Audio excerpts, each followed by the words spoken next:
Our brains evolved a powerful shortcut for survival. Within a fraction of a second of hearing a familiar voice or seeing a recognizable face, we establish identity. We grant trust. Threat actors are now hijacking this evolutionary shortcut. They are weaponizing artificial intelligence to simulate familiar identities, bypassing our natural defenses entirely. This chart shows the scale of the problem, a 1,740% spike in deepfake fraud across North America in a single year. The data presents a harsh reality. Relying on our physical senses, what we see and what we hear, is no longer a valid method for verifying reality in the digital age. In early 2024, an employee sat inside the Hong Kong office of the British multinational engineering firm Arup. The employee received an email from the UK headquarters demanding a secret transaction.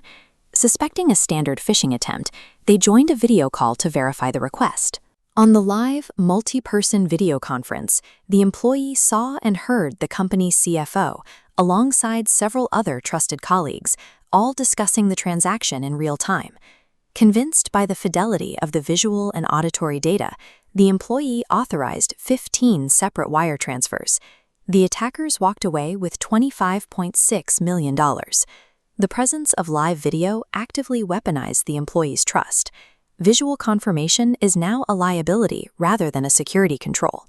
Synthetic media relies on an architecture called Generative Adversarial networks. Two algorithms compete.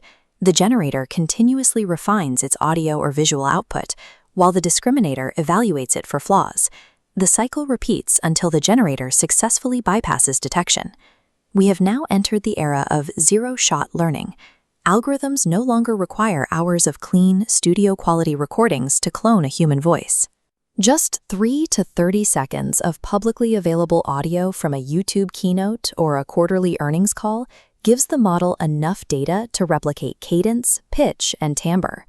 Because of this technological efficiency, any executive with a public digital footprint has already provided attackers with the ammunition needed to clone them.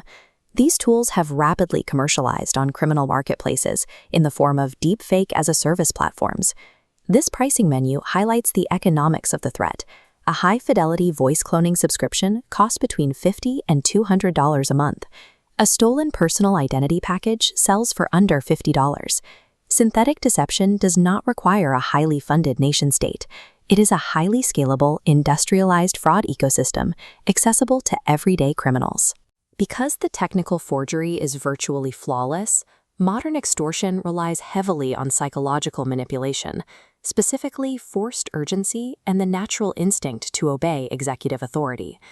When scammers targeted the cloud security firm Wiz, they used a cloned voice of CEO Asaf Rappaport. The employees blocked the attack because the voice lacked his natural, day-to-day conversational cadence. At Ferrari, an executive received a WhatsApp call from an impeccable audio clone of CEO Benedetto Vigna. The executive stopped the fraud by asking the caller a personal verification question about a specific book recommendation. Until technical defenses mature, breaking the psychological spell through out-of-band human verification remains an organization's only reliable firewall. The next phase of cyber extortion is already deploying, Agentic AI. These AI systems operate semi-autonomously. They actively scrape audio data and initiate synchronized attacks across multiple corporate networks simultaneously. They manage real-time phishing conversations and deploy ransomware to hundreds of companies at once, requiring zero input from a human operator. Manual, human-based verification protocols will soon be mathematically overwhelmed by the sheer volume and speed of these autonomous attack cycles. Corporate cybersecurity must adopt a new operational standard: Zero Trust Media. Operationally, this requires a multi-channel callback protocol. Every sensitive request received on one platform must be verified independently on another. A robust defense currently emerging is the C2PA standard, which attaches cryptographic content credentials to legitimate digital assets. This cryptographic watermarking provides an unalterable audit trail, instantly flagging synthetic or altered media before it ever reaches a human target. Organizations must completely replace biological trust with cryptographic trust. The most dangerous thing a modern executive can do is believe their own ears.